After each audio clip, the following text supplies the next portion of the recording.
دوسرا کلمہ شہادت معنی گواہی دینا، اشہد ان لا الہ الا اللہ وحدہ لا شریک لہ واشہد ان محمدا عبدہ ورسولہ۔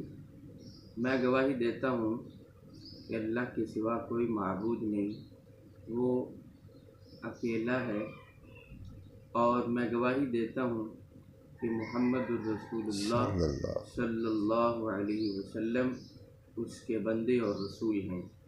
اس کلمہ کے اندر دو جز ہیں۔